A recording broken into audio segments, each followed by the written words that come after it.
In the land of Israel, there lived a prophet whose name was Elijah. Now, Elijah was one of the few people in Israel who still loved and worshipped the one true God, Jehovah. Most of the other people worshipped a fake god they had made out of wood and stone, who they called Baal. Almighty God, we think you're great. Please keep us safe from our enemies and make us rich. Even the king of the land, Ahab by the name, did not follow God. He married a wicked woman named Jezebel, and she persuaded him to worship Baal with her. All the cool things are worshipped by Baal. Why don't you be a Baal worshipper too? Sounds like a good idea.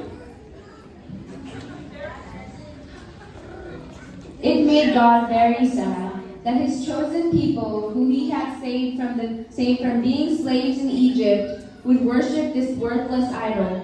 So he told Elijah that he would stop the rain from falling until the people turned their hearts back to him. Elijah told the king that there would be no rain, and then traveled around the country telling people about God.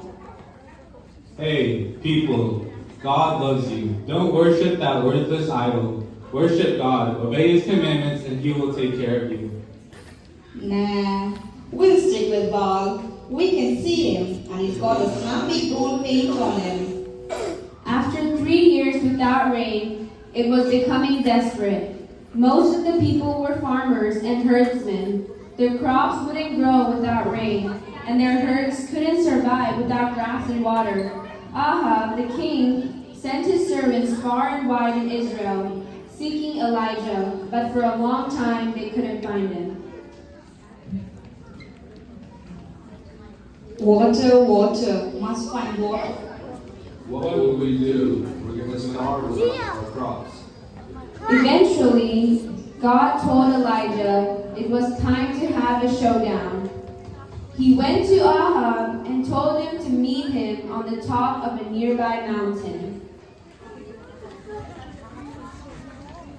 Tell those prophets of Baal, all 400 of them, to meet me at Mount Carmel.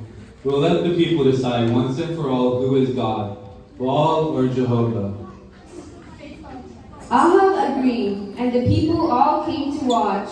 Elijah told them to set up 2 altars and put meat on each one. He challenged them to watch and see which God was the real thing. So, you prophets of Baal, call on your God, and I'll call on mine. The God who answers with fire, He is the real God. So the prophets of Baal began to call on their God, but nothing happened. They shouted, danced around trying to get him to answer. You rest, O Baal, answer your servants with fire. Elijah was enjoying this because he was very angry with these prophets for leading the people into sin. He began to mock them. Maybe you're not calling loudly enough. Maybe he's on a journey or in the bathroom. Keep trying. For hours, they called on Baal, but nothing happened. Exhausted, they gave up. Now it was Elijah's turn. Bring water and drowse God's altar till it is drenched, so there can be no question about God's answer. Again.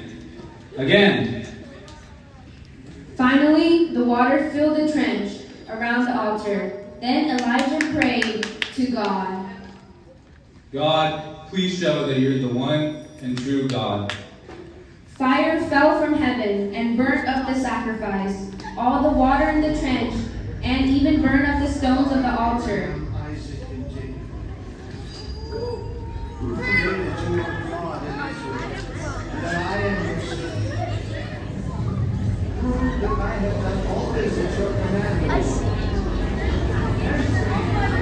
Answer me so these people will know that you are the Lord our God, and you have brought them back to yourself.